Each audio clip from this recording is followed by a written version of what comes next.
ಸದಾಗಮೈಕವಿಜ್ಞೇಯಂ ಸಮತೀತಕ್ಷರಾಕ್ಷರಂ ನಾರಾಯಣಂ ಸದಾ ವಂದೇ ನಿರ್ದೋಷಾಶೇಷಸದ್ಗುಣಂ ವಿಶೇಷಣಾನಿ ಯಾನೀಹ ಕಥಿತಾನಿ ಸದುಕ್ತಿಭಿಃ ತಾನ್ಯೇವ ಸಾಧಯಿಷ್ಯಾಮಿ ಕ್ರಮಾತ್ ಸಜ್ಜನ ಸಂವಿದೇ.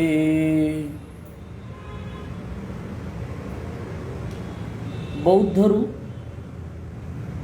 ಜಗತ್ತನ್ನು ವಿಭಾಗ ಮಾಡಿದ್ದು ಸ್ಕಂಧ ಅನ್ನುವ ಮೂಲಕ.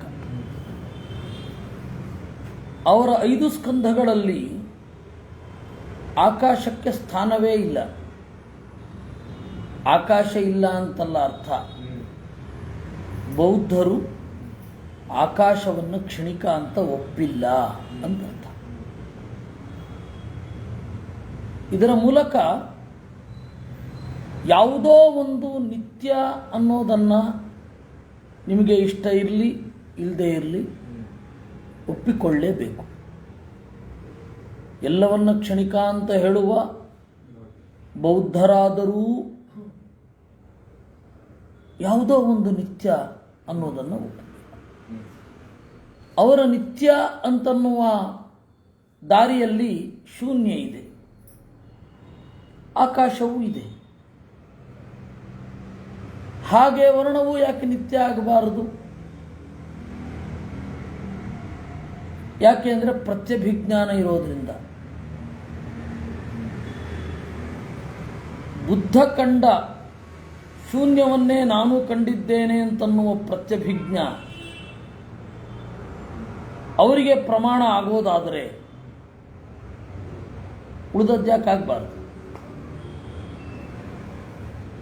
ವರ್ಣದ ಬಗೆಗಿನ ಪ್ರತ್ಯಭಿಜ್ಞ ರಿಮೆಂಬರೆನ್ಸ್ ಯಾಕೆ ಪ್ರಮಾಣ ಆಗಬಾರದು?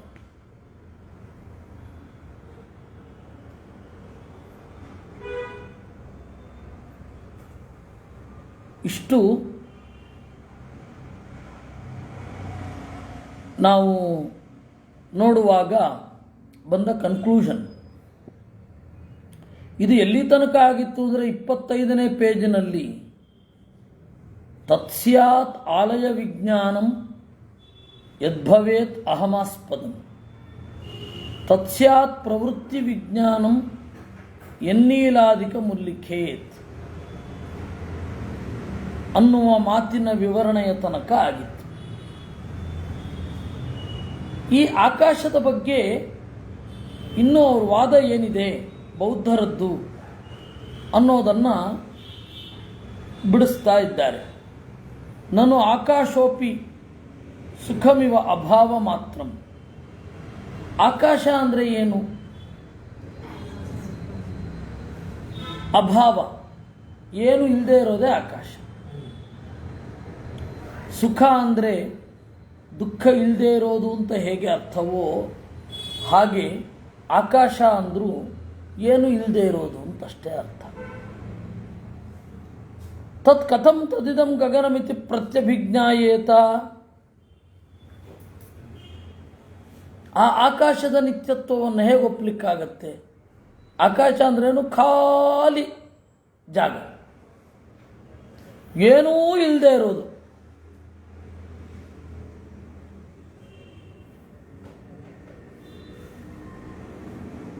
ಏನೂ ಇಲ್ಲದೆ ಇರೋದನ್ನು ಮತ್ತೆ ಹೆಂಗೆ ಗುರುತಿಸೋದು? ಅದರಿಂದ ಆಕಾಶವನ್ನು ಪ್ರತ್ಯಭಿಜ್ಞಾದಿಂದ ಗುರುತಿಸ್ಲಿಕ್ಕೆ ಬರಲ್ಲ.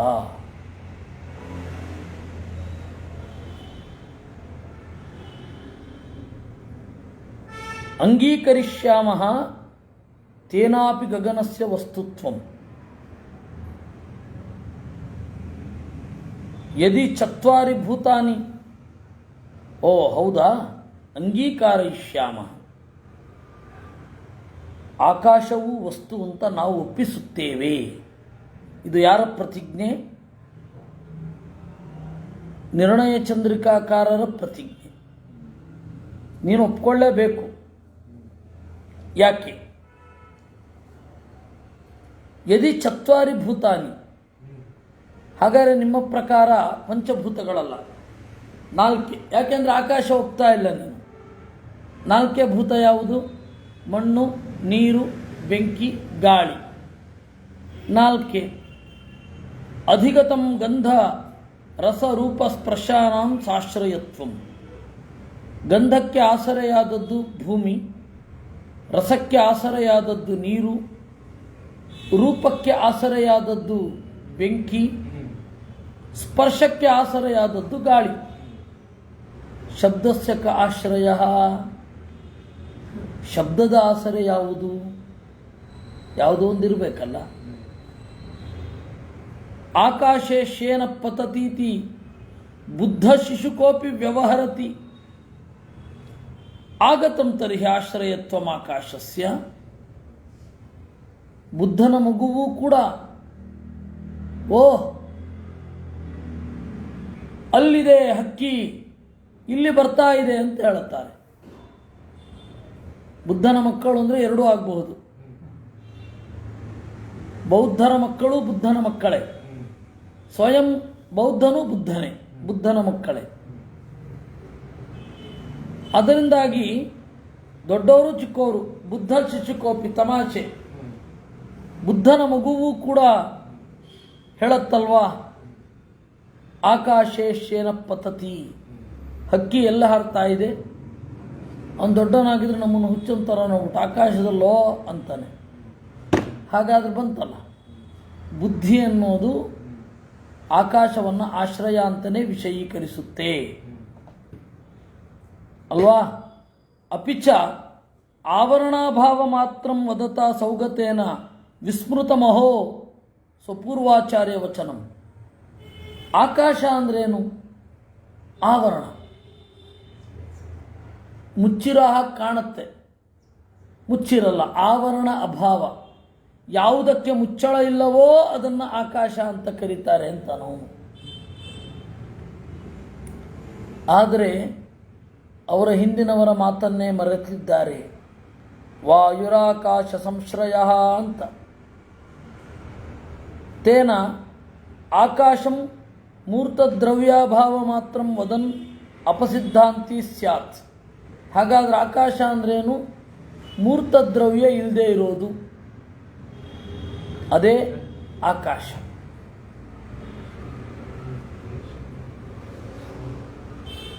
ಇದನ್ನ ಅಪಸಿದ್ಧಾಂತ ಅಂತ ನಾವು ಹೇಳ್ತೇವೆ. ಅಪಸಿದ್ಧಾಂತ ಅಂತ ಹೇಳಿದ್ರೆ ತಮ್ಮ ಪೂರ್ವಾಚಾರ್ಯರಿಗೆ ವಿರುದ್ಧವಾಗಿ ನುಡಿಯುವುದು ಅಂತ. ತಮ್ಮ ಪೂರ್ವಾಚಾರ್ಯರಿಗೆ ವಿರುದ್ಧವಾಗಿ ನುಡಿಯುವುದು. ಏನು ಹೇಳ್ತಾರೆ ಪೂರ್ವಾಚಾರ್ಯರು? ಗಾಳಿಗೆ ಆಸರೆ ಆಗಸ ಅಂತಾರೆ. ಇವನೇನು ಹೇಳ್ತಾ ಇದ್ದಾನೆ? ಆಕಾಶ ಅನ್ನೋ ವಸ್ತುವೇ ಇಲ್ಲ ಅಂತ ಇದ್ದಾನೆ.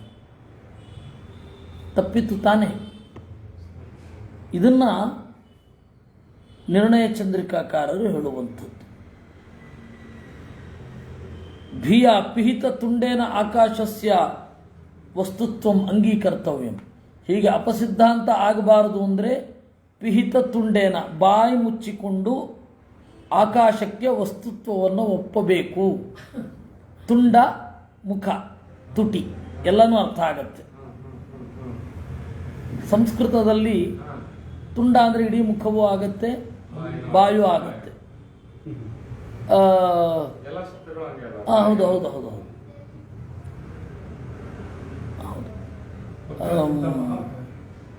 ಮಹಾನಾರಾಯಣ ಉಪನಿಷತ್ತಿನಲ್ಲಿ ತತ್ಪುರುಷಾಯ ವಿದ್ಮಹೇ ವಕ್ರತುಂಡಾಯ ಧೀಮಹಿ ತನ್ನೋ ದಂತಿ ಪ್ರಚೋದಯಾತ್.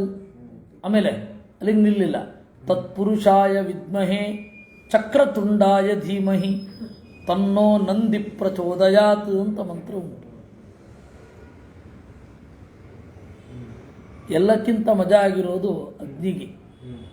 ವೈಶ್ವಾನರಾಯ ವಿದ್ಮಹೇ ಲಾ ಲೀಲಾಯ ಧೀಮಹಿ ಲೀಲಯಾ ಲಾತಿ. ಆರಾಮವಾಗಿ ನೀವು ಕೊಟ್ಟ ಹವಿಸ್ಸನ್ನು ಉಣ್ಣುತ್ತಾ, ಅದು ಎಂಥದೇ ಆಗಿರಲಿ. ಲಾತಿ ಹೌದು. ಲಾ ಆದಾನೆ ರಾ ಆದಾನೆ ಎರಡು ಆಗತ್ತೆ. ಲಾಲೀಲಾಯ ಧೀಮಹಿ ಲೀಲಯಾ ಲಾತಿ. ಲೇನ ಅಂದ್ರೇನು? ಲೇನ ಲೇನ ತಗೊಳ್ಳೋದಲ್ವಾ ಹಿಂದಿಯಲ್ಲಿ ಇದೆ. ನನಗೆ ಲೇನದ್ದೇನೋ ಕನ್ಫ್ಯೂಸ್ ಆಗುತ್ತೆ, ಅದಕ್ಕೆ ಕೇಳಿದೆ. ಲಾಲೀಲಾಯ ಧೀಮಹಿ ಆಯ್ತಾ. ಅದರಿಂದಾಗಿ ಪಿಹಿತ ತುಂಡೇನ, ಅಲ್ಲಿಂದ ಉಪನಿಷತ್ತಿಗೆ ಹೋದ್ವಿ, ಮಹಾನಾರಾಯಣ ಉಪನಿಷತ್ತು. ಪಿಹಿತ ತುಂಡೇನ, ಬಾಯಿ ಮುಚ್ಚಿಕೊಂಡು ಆಕಾಶಕ್ಕೆ ದ್ರವ್ಯತ್ವವನ್ನು ಒಪ್ಪಿಕೊಳ್ಳಬೇಕು.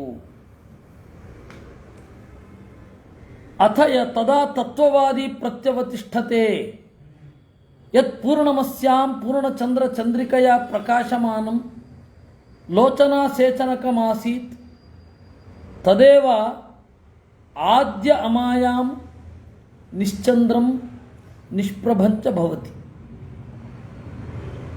ಅವಾಗ ತತ್ವವಾದಿ ಮುಂದೆ ಬರ್ತಾನೆ.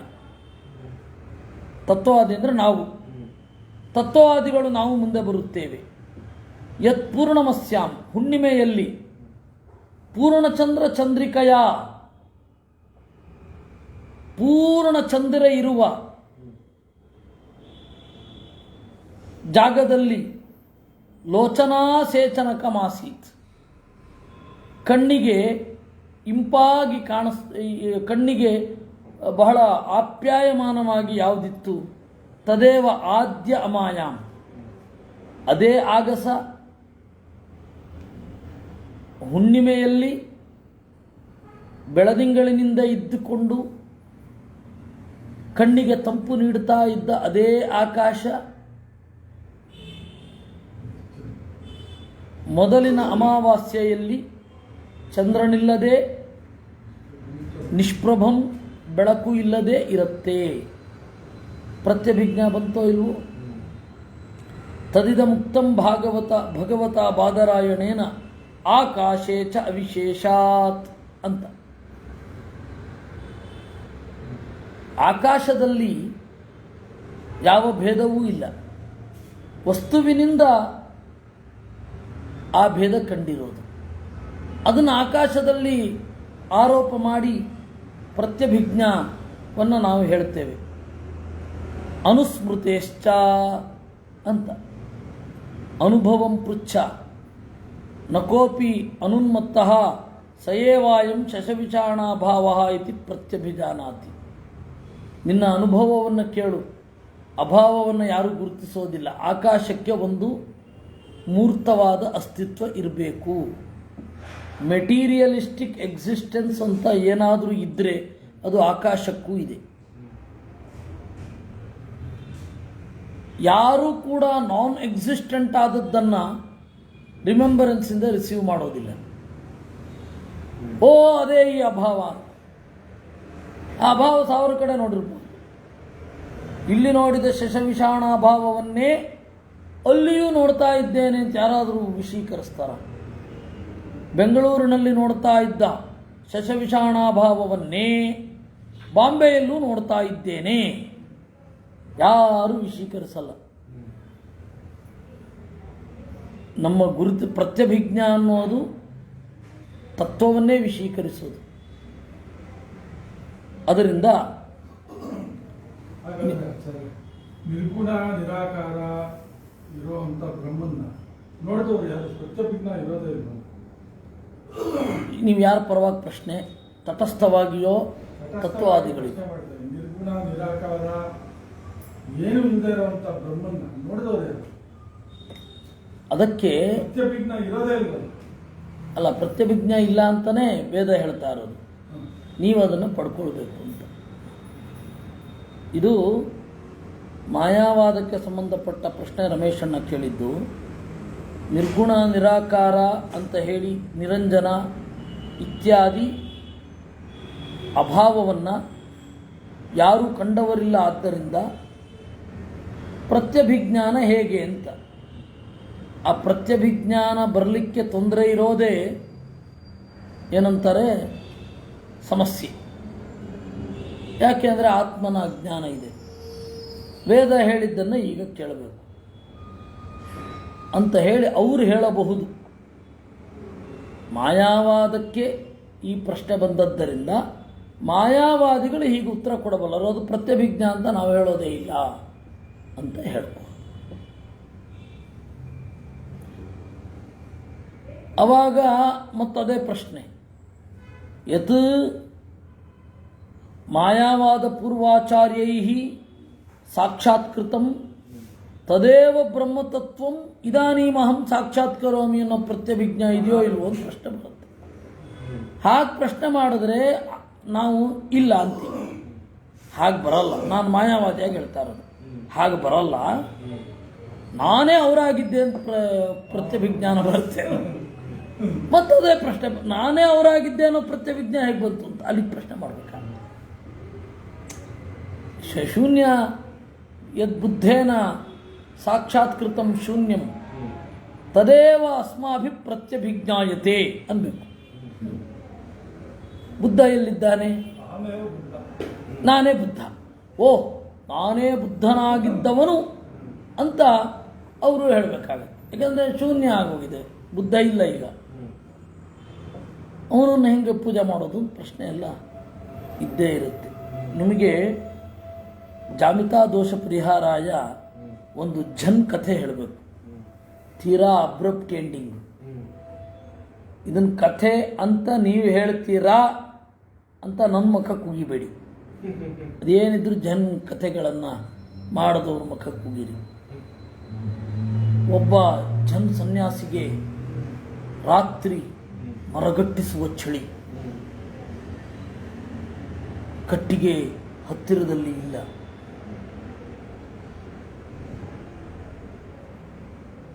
ದಿವಸವೂ ಆರಾಧನೆ ಮಾಡ್ತಾ ಇದ್ದ. ಬುದ್ಧನ ಮರದ ಪ್ರತಿಮೆ ಮಾತ್ರ ಅಲ್ಲಿ ಇದೆ. ನೋಡ್ದ, ಬುದ್ಧನ ಪ್ರತಿಮೆಯನ್ನು ಬೆಂಕಿಗೆ ಹಾಕಿದ. ಆ ರಾತ್ರಿ ಕಳೆದ. ಅದು ಎಷ್ಟು ದೊಡ್ಡದಿತ್ತು ಬುದ್ಧನ ಪ್ರತಿಮೆ ಅಂದರೆ, ಬೆಳಗ್ಗೆ ಆಗ್ತಾ ಇದ್ರೂ ಕೂಡ ಅದು ಸ್ವಲ್ಪ ತನ್ನ ಕುರುಹನ್ನು ಉಳಿಸ್ಕೊಂಡೇ ಇತ್ತು. ಯಾರೋ ಒಬ್ಬ ಬಂದ, ಬುದ್ಧನನ್ನು ಸುಟ್ಬಿಟ್ರಲ್ಲ ಅಂತಂದ.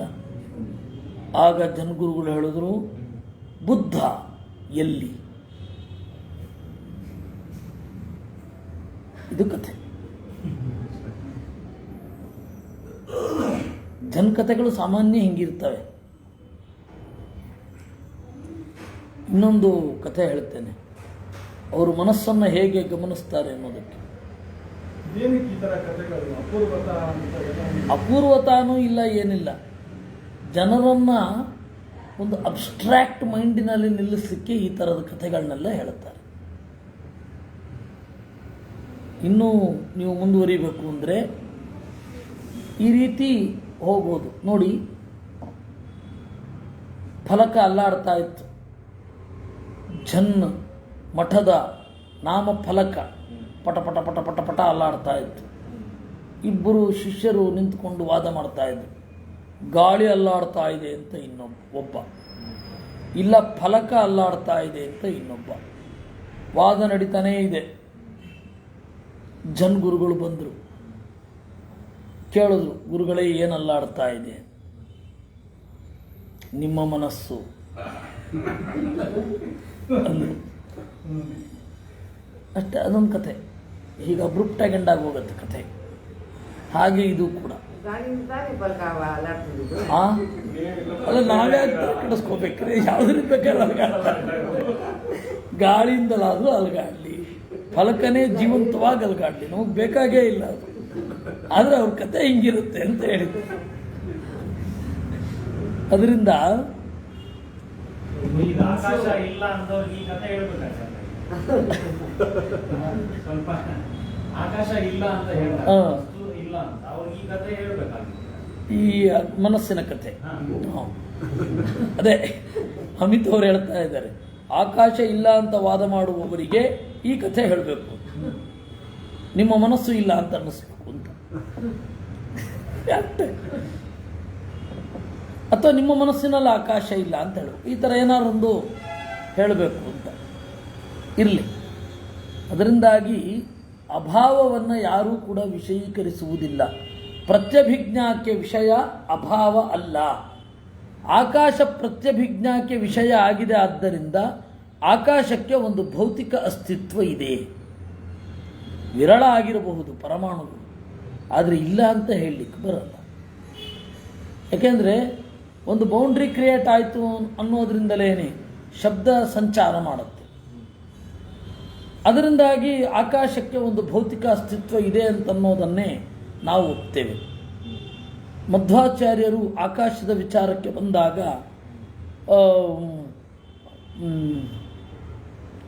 ಆತ್ಮನ ಆಕಾಶ ಸಂಭೂತ ಅನ್ನುವ ವೇದ ಮಂತ್ರಕ್ಕೆ 2 ಕಡೆ ವ್ಯಾಖ್ಯಾನ ಮಾಡಿದ್ದಾರೆ. ಒಂದು ಆನಂದಮಯ ಅಧಿಕರಣದಲ್ಲಿ, ಇನ್ನೊಂದು ವಿಯದಧಿಕರಣದಲ್ಲಿ. ಆಕಾಶ ಹುಟ್ಟತ್ತೆ, ಅದು ನೀವೆಲ್ಲ ಚೆನ್ನಾಗಿ ಕೇಳಿಬಿಟ್ಟಿದ್ದೀರ. ಗುರುಗಳು ಹೇಳ್ತಾ ಇದ್ರು, ಭೂತಂ ಭೂತಾಭಿಮಾನಿ ಚ ತದ್ದೇಹ ಅಂತರ್ನಿಯಾಮಕ. ಈ 4 ಜನ ಹುಟ್ಟುವುದು. ಒಂದು ಬೌಂಡ್ರಿ ಕ್ರಿಯೇಟ್ ಆಗಿದ್ದನ್ನು ಪಂಚಭೂತ ಆಕಾಶ ಹುಟ್ಟಿದ್ದು, ಭೂತಾಭಿಮಾನಿ ಗಣಪತಿ ಹುಟ್ಟಿದ್ದನ್ನು ಆಕಾಶ ಹುಟ್ಟಿದ್ದು ಅಂತ ಕರೀತಾರೆ. ತದ್ದೇಹ ಆಕಾಶಾಭಿಮಾನಿಯಾದ ದೇವತೆಯ ದೇಹ ಹುಟ್ಟಿದ್ದನ್ನು ಆಕಾಶ ಹುಟ್ಟಿತ್ತು ಅಂತಾರೆ. ಇನ್ನು ಅಂತರ್ನಿಯಾಮಕನಾದ ಭಗವಂತ ವಿಶ್ವಂಭರ ರೂಪಿ ಪರಮಾತ್ಮನ ಆವಿರ್ಭಾವವನ್ನು ಏನಂತ ಕರೀತಾರೆ? ಆಕಾಶ ಹುಟ್ಟಿದ್ದು ಅಂತಾರೆ. ಹೀಗೆ 4 ಮೊದಲುಗಳಲ್ಲಿ ಇದರ ಅರ್ಥ ಇದೆ ಅಂತ. ಅದರ ನಡುವೆ ಒಂದು ಭೌತಾಕಾಶವೂ ಇದೆ. ಆದ್ದರಿಂದ ಅಭಾವವನ್ನು ಯಾರೂ ಕೂಡ ರೆಕಗ್ನೈಸ್ ಮಾಡೋದಿಲ್ಲ ಅಥವಾ ರೆಕಗ್ನೈಸ್ ಮಾಡೋದಿಲ್ಲ. ಯದ್ಯಪಿ ದಿಶಾಮಪಿ ವಸ್ತುತ್ವ ನಾಂಗೀಕುರುವಂತಿ ಸೌಗತಾಹ. ಬೌದ್ಧರು ದಿಕ್ಕುಗಳೂ ವಸ್ತು ಅಂತ ಒಪ್ಪಲ್ಲ. ತಥಾಪಿ ತಸ್ಯ ಆಕಾಶ ಭಾಗತ್ವಂ ಬೋಧಯಿಷ್ಯನ್ ಸೇಯಂ ದಿಕ್ ಇತ್ಯಾಹ ಭಗವತ್ಪಾದಃ. ಆದರೂ ಸೇಯಂ ದಿಕ್ ಅನ್ನುವ ಪ್ರತ್ಯಭಿಜ್ಞಾನ ಬೌದ್ಧರಿಗೆ ಬರುತ್ತಲ್ವಾ ಅಂದರು. ಯಾಕೆ? ದಿಕ್ಕಂದರೆ ವೇದ, ಆಕಾಶದ ಭಾಗ. ಆಕಾಶ ಅನ್ನೋದು ಅಪಾರವಾದ ಆಕಾಶದ ಭಾಗ ದಿಕ್ಕು. ಅದನ್ನು ಹೇಳಬೇಕಿದೆ ಅವರಿಗೆ. ಯೋಚನೆ ಮಾಡಲಿ.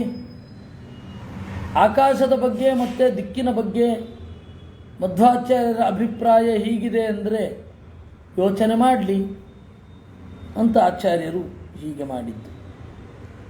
ತಥಾಪಿ ತಸ್ಯಾ ದಿಗಂತರ ಭ್ರಮ ಸಾರ್ವತ್ರಿಕ ಪ್ರಚುರಶ್ಚೇತಿ.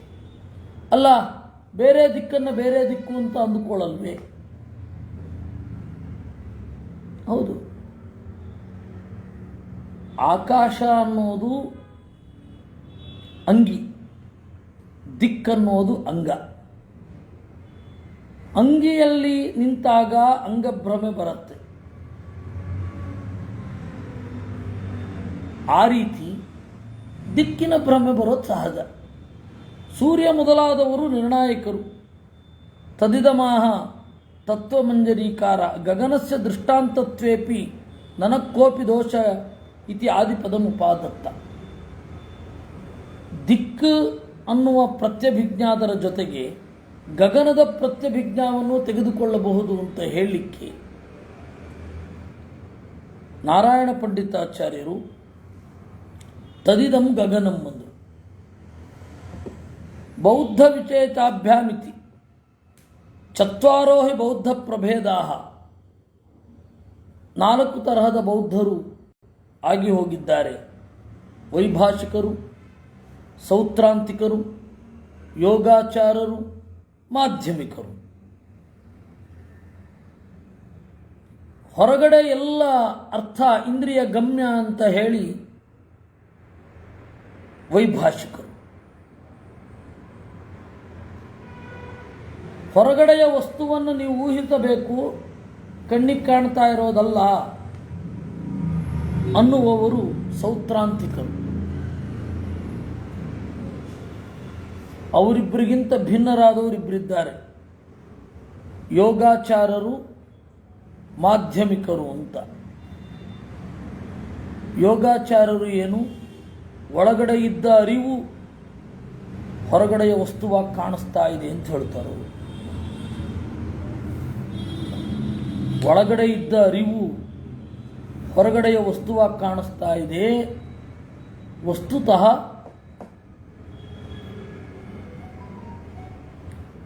ಹೊರಗಡೆಯ ವಸ್ತುವೆಲ್ಲ ಕನಸಿನ ಹಾಗೆ. ಇದು ಯೋಗಾಚಾರರ ಮತ. ಶೂನ್ಯವೇ ಅಂತಿಮ ಅಂತ ಹೇಳುವವರು ಮಾಧ್ಯಮಿಕರು.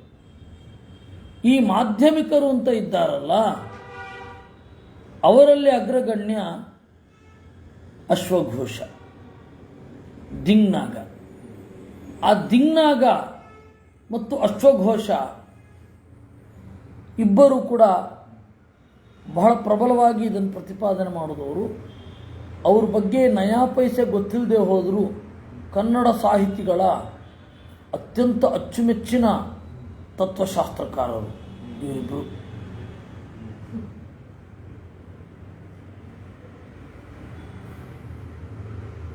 ಆಮೇಲೆ ನಾಗಾರ್ಜುನ ಅಂತ, ಅವನು ಮೂಲ ಮಾಧ್ಯಮಿಕ ಕಾರಿಕೆ ಅಂತ ಬರೆದವನು. ಈ ದಿಂಗ್ನಾಗ ಇದ್ದಾನಲ್ಲ, ಅವನು ಕಾಳಿದಾಸನನ್ನು ವಿಪರೀತ ಕ್ರಿಟಿಸೈಸ್ ಮಾಡ್ತಾ ಇದ್ದ. ಕಾಳಿದಾಸನ ಸಮಕಾಲೀನ ಅವನು ದಿಂಗ್ನಾಗ. ಅದಕ್ಕೆ ಮೇಘದೂತದಲ್ಲಿ ಅವನನ್ನು ಕುರಿತಾದ ಒಂದು ಗೇಲಿ ಇದೆ ಅಂತ ಹೇಳಿ ಮಲ್ಲಿನಾಥ ಕಾಳಿದಾಸನ ಎಲ್ಲ ಕೃತಿಗಳಿಗೆ ಟೀಕೆ ಬರೆದವ. ಈ ಶೇಕ್ಸ್ಪಿಯರಿಗೆ ಶ್ಮಿಟ್ ಇದ್ದ ಹಾಗೆ. ಶ್ಮಿಟ್ ಅಂತ ಹೇಳಿ ಒಬ್ಬ ವ್ಯಾಖ್ಯಾನಕಾರ ಶೇಕ್ಸ್ಪಿಯರ್ ನಾಟಕಗಳಿಗೆ ಇದ್ದಾನೆ. ಎಲ್ಲ ಅವನ 30 ನಾಟಕಗಳಿಗೆ ಅವನು ವ್ಯಾಖ್ಯಾನ ಮಾಡಿದ್ದಾನೆ ಶ್ಮಿಟ್. ಹಾಗೆ ಕಾಳಿದಾಸನಿಗೆ ಮಲ್ಲಿನಾಥ, ಬೇರೆ ಮಹಾಕಾವ್ಯಗಳಿಗೂ ಮಾಡಿದ್ದಾನೆ ಅವನು. ಅದರಿಂದ ಆ ಮಲ್ಲಿನಾಥ ಆ ಮೇಘದೂತದ ಈ ಒಂದು ಪದ್ಯ ಅವನ ಸಮಕಾಲೀನನಾದ ದಿಂಗ್ನಾಗನ ಗೇಲಿ ಅಂತ ತೋರಿಸಿಕೊಟ್ಟಿದ್ದಾನೆ. ಅದೇನು ಅಂತ ಹೇಳಿ ಅಂದರೆ ನನಗೆ ಈಗ ಸ್ಪಷ್ಟತೆ ಇಲ್ಲ, ಮರ್ತೋಗಿದೆ. ಮತ್ತೆ ರೀಕಾಲ್ ಮಾಡಬೇಕು. ಅಂದರೆ ಆ ಪರ್ಟಿಕ್ಯುಲರ್ ಈ ವಿಷಯ ನೆನಪಿದೆ, ಮತ್ತೆ ರೀಕಾಲ್ ಮಾಡಬೇಕು. ಯಾಕೆಂದರೆ ಬಹಳ ದಿವಸ ಆಯಿತು. ನಾನು ಮಲ್ಲಿನಾಥ ಅಲ್ವಲ್ಲ, ಮಲ್ಲಿನಾಥನಿಗೆ ಯಾರೋ ಒಬ್ಬರು ಹೊಸ ಕಾವ್ಯಕ್ಕೆ ವ್ಯಾಖ್ಯಾನ ಬರೀರಿ ಅಂದ್ರಂತೆ. ಆಗ ಅವನು ಹೇಳಿದಂತೆ ಮೇಘೆ ಮಾಘೆ ಗತಂ ವಯಃ, ಮೇಘದೂತ ಮತ್ತು ಮಾಘನ ಕಾವ್ಯಕ್ಕೆ ಬರೆಯೋದ್ರಲ್ಲೇ ವಯಸ್ಸೆಲ್ಲ ಆಗೋಗಿದೆ, ಇನ್ಯಾವುದರಲ್ಲೂ ಇಂಟ್ರೆಸ್ಟ್ ಇಲ್ಲ ಅಂತ. ನಾವು ಹಾಗಲ್ವಲ್ಲ, ಮಲ್ಲಿನಾಥ ಅಲ್ಲ. ಹೀಗಾಗಿ ಮತ್ತೆ ಅದು ಏನು ಹೇಳಿದ್ದಾರೆ ಅಂತ ನೋಡಬೇಕು. ಇರಲಿ, ಆ ವಿಜ್ಞಾನವ ಶೂನ್ಯವಾದ ಪ್ರಬಲವಾದ ಆ ಶೂನ್ಯವಾದಿಗಳೂ ಕೂಡ ಮತ್ತು ಯೋಗಾಚಾರರೂ ಕೂಡ ವಿಜ್ಞಾನವನ್ನು ಅಂತಿಮ ಸತ್ಯ ಅಂತಾರೆ, ಶೂನ್ಯವನ್ನು ಅಂತಿಮ ಸತ್ಯ. ಈಗ ನಿಮಗೆ ಗೋಚರ ಆಗ್ತಾ ಇಲ್ಲ ಅಷ್ಟೇ ಅಂತಾರೆ. ಅದೇ ರೀತಿ ನಾವು ಹೇಳ್ಬೋದಲ್ಲ ವೇದಕ್ಕೆ, ಈಗ ಗೋಚರ ಆಗ್ತಾ ಇಲ್ಲ, ಸಾಕ್ಷಾತ್ಕಾರ ಆದ್ಮೇಲೆ ಗೋಚರ ಆಗತ್ತೆ ಅಂತ.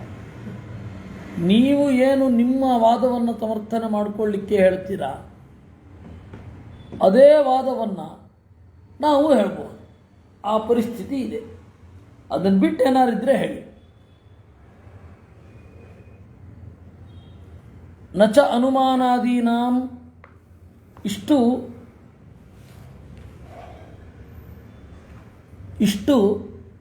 ನಾವು ನಿರ್ಣಯ ಚಂದ್ರಿಕಾವನ್ನು ನೋಡಿದ್ದಿದ್ದು.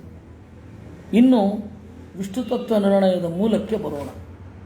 ಯಾರೋ ಒಬ್ಬ ಪ್ರಶ್ನೆ ಮಾಡ್ತಾನೆ, ಅಲ್ರಿ ಧರ್ಮ ಇದೆ, ಪುಣ್ಯ ಇದೆ, ಪಾಪ ಇದೆ, ಒಳಿತು ಮಾಡಬೇಕು, ಕೆಡುಕು ಮಾಡಬಾರದು, ಇದೆಲ್ಲ ತಿಳ್ಕೊಳ್ಳಿಕ್ಕೆ ವೇದವೇ ಬೇಕಾ? ತರ್ಕ ಸಾಕಲ್ವಾ? Logic is enough to prove these things. ತರ್ಕ ಸಾಕು. ಒಳಿತು ಮಾಡು, ಚಡಕು ಮಾಡಬೇಡ.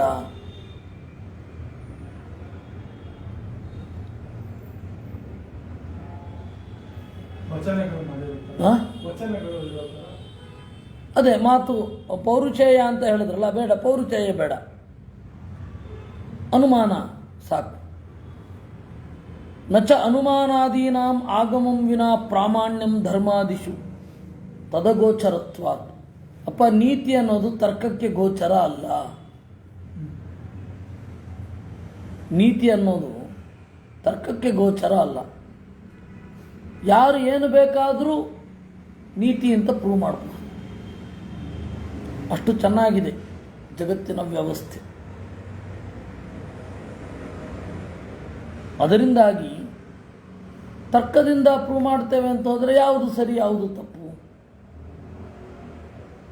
ಇಬ್ರದೂ ತಪ್ಪಿರುತ್ತೆ. ಎರಡು ಪಕ್ಷದವರು ಹೋರಾಡ್ತಾ ಇರ್ತಾರೆ ಅಂತ ಇಟ್ಕೊಳ್ಳಿ, ಇಬ್ರದೂ ತಪ್ಪಿರುತ್ತೆ, ಇಬ್ರದೂ ಸರಿ ಇರುತ್ತೆ. ಅಂತಿಮವಾಗಿ ನೀತಿಯ ಫಲಶ್ರುತಿ ಏನು ಅನ್ನೋದು ನೋಡಬೇಕಲ್ವಾ? ಎರಡೂ ಪಾಳೆಯಗಳಲ್ಲಿ ತಪ್ಪಿರುತ್ತೆ. ರೈಟ್ ಇಷ್ಟು ಲೆಫ್ಟ್ ಇಷ್ಟು ಆಗಿರಬಹುದು, ಎರಡೂ ಒಂದೊಂದು ಕಡೆ ಸರಿ ಇರುತ್ತೆ. ಅಂತಿಮವಾದ ನೀತಿ ಯಾವುದರಿಂದ ಗಮ್ಯವಾಗುತ್ತೆ ಅನ್ನೋದು ನೋಡಬೇಕು. ಅದು ಅಪೌರುಷೇಯ ಆದ್ರೇನೆ ಅದಕ್ಕೆ ಮರ್ಯಾದೆ. ಇಲ್ಲಾಂದರೆ ಪೌರುಷೇಯ ಆಯಿತು ಅಂದರೆ ಅದಕ್ಕೇನು ಸಮರ್ಥನೆ ಏನದಕ್ಕೆ? ಅತಃ ಅಪೌರುಷೇಯ ವಾಕ್ಯೇನೈವ ಧರ್ಮಾದಿಸಿದ್ಧೇ ಸರ್ವವಾದಿನಾಮಪಿ ತದಂಗೀಕಾರ್ಯಂ. ಅದರಿಂದಾಗಿ ಅಪೌರುಷೇಯ ವಾಕ್ಯದಿಂದಲೇ ಧರ್ಮಾದಿಗಳು ಸಿದ್ಧಿಯಾಗೋದ್ರಿಂದ ಎಲ್ಲ ವಾದಿಗಳು ಅದನ್ನೇ ಒಪ್ಪಬೇಕು. ಬೇರೆ ದಾರಿ ಇಲ್ಲ. ತತ್ಪ್ರಾಮಾಣ್ಯಂಚ ಸಿದ್ಧಂ. ಆ ವೇದ ಹೇಗೆ ಪ್ರಮಾಣ ಅನ್ನೋದನ್ನು ನಾವು ಹೇಳಿದ್ದೇವೆ ಈಗಾಗಲೇ. ಇನ್ನೂ ನಾವು ಎರಡನ್ನು ನೋಡಿದ್ವಿ. ಸ್ವತಃ ಪ್ರಮಾಣಂ, ಪರತಃ ಅಪ್ರಮಾಣಂ. ಸ್ವರೂಪಭೂತವಾದ ಪ್ರಜ್ಞೆ ಸರಿಯಾದದ್ದನ್ನು ಗ್ರಹಿಸುತ್ತೆ. ಇಂದ್ರಿಯ ಸ್ವರೂಪ ಅಲ್ಲ, ಪರ. ಇಂದ್ರಿಯಕ್ಕಿಂತ ಭಿನ್ನ, ಆತ್ಮಸ್ವರೂಪಕ್ಕಿಂತ ಭಿನ್ನ. ದೋಷ ಏನಾದರೂ ಕಂಡು ಬಂದರೆ ಅದು ಅಪ್ರಮಾಣ. ಆ ಅಪ್ರಾಮಾಣ್ಯಕ್ಕೇನು ಕಾರಣ? ಇಂದ್ರಿಯ ಕಾರಣ ಅಥವಾ ಹೊರಗಡೆಯ ವಸ್ತುಗಳು ಕಾರಣ. ಅದು ತಪ್ಪು ಅಂತ ನಾವು ತಪ್ಪು ತಿಳ್ಕೊಂಡ್ರೆ ಅದಕ್ಕೆ ಕಾರಣ ಎಕ್ಸ್ಟರ್ನಲ್ ಪ್ರಾಪರ್ಟೀಸ್. ಅದನ್ನು ಒಪ್ಪಲ್ಲ ಕೆಲವರು. ಅಪ್ರಾಮಾಣ್ಯಮಪಿ ಸ್ವತಯೇವ. ಒಂದು ಸರಿ ಅಲ್ಲ ಅಂತ ತಿಳ್ಕೊಳ್ಬೇಕಾದ್ರೂ ಸ್ವರೂಪವೇ ಆಕ್ಟಿವೇಟ್ ಆಗಬೇಕು ಅಂತಾರೆ. ಅದಕ್ಕೆ ಮಧ್ವಾಚಾರ್ಯರು ಹೇಳಿದ್ರು, ಅಪ್ರಾಮಾಣ್ಯಸ್ಯ ಚ ಪರತಸ್ತ್ವ ಅನಂಗೀಕಾರೆ ದುಷ್ಟೇಂದ್ರಿಯಾದೇರಪಿ ಅಪ್ರಾಮಾಣ್ಯ ಹೇತುತ್ವ ನ ಸ್ಯಾತ್. ಇಂದ್ರಿಯ ದೋಷ ಇರುವ ವಸ್ತುಗಳಿಗೂ ಕೂಡ ಅಪ್ರಾಮಾಣ್ಯಕ್ಕೆ ಕಾರಣತ್ವ ಇರಬಾರದಾಗತ್ತೆ. ತದನಂಗೀಕಾರೇ ಚ ಅನುಭವ ವಿರೋಧ. ಇಲ್ಲ, ಇಂದ್ರಿಯ ದೋಷ ಇದ್ದರೂ ಹೊರಗಡೆಯಿಂದ ನಮಗೆ ಗೋಚರ ಆಗೋದಲ್ಲ ತಪ್ಪು ಅಂತ, ಒಳಗಡೆಯಿಂದಲೇ ಗೋಚರವಾಗುತ್ತೆ ಅಂದರೆ ಅದು ಅನುಭವ ವಿರೋಧ. ಅತಃ ಪ್ರಾಮಾಣ್ಯಂ ಸ್ವತಃ. ಅದರಿಂದಾಗಿ ಒಂದು ವಿಷಯವನ್ನು ಸರಿ ಅಂತ ಗ್ರಹಿಸಬೇಕಾದ್ರೆ ಸ್ವರೂಪ ಕಾರಣ. ಒಂದು ವಿಷಯವನ್ನು ತಪ್ಪು ಅಂತ ಗುರುತಿಸಬೇಕಾದ್ರೆ ಅಥವಾ ಒಂದು ವಿಷಯ ತಪ್ಪಾದರೆ ತಪ್ಪು ಗ್ರಹಿಕೆಗೆ ಹೊರಗಡೆಯ ವಸ್ತು ಕಾರಣ. ಸೊ ಇದು ಎರಡು ಅನಿವಾರ್ಯ ಒಪ್ಪಿಕೊಳ್ಳೇಬೇಕು.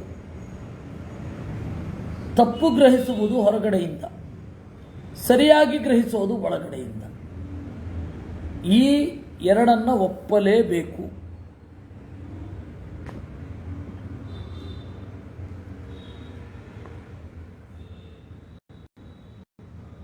ಇದಕ್ಕೆ ಇರುವ ವ್ಯಾಖ್ಯಾನ ಪದ್ಮನಾಭ ತೀರ್ಥರದ್ದು ದೊಡ್ಡದಾಗಿದೆ, ತತ್ವಮಂಜರಿ ಸ್ವಲ್ಪ ಇದೆ, ನಿರ್ಣಯ ಚಂದ್ರಿಕಾ ಒಂದೇ ಒಂದು ವಾಕ್ಯ ಇದೆ. ಅದನ್ನ ಮತ್ತೆ ನೋಡೋಣ. ಕೃಷ್ಣಾರ್ಪಣ.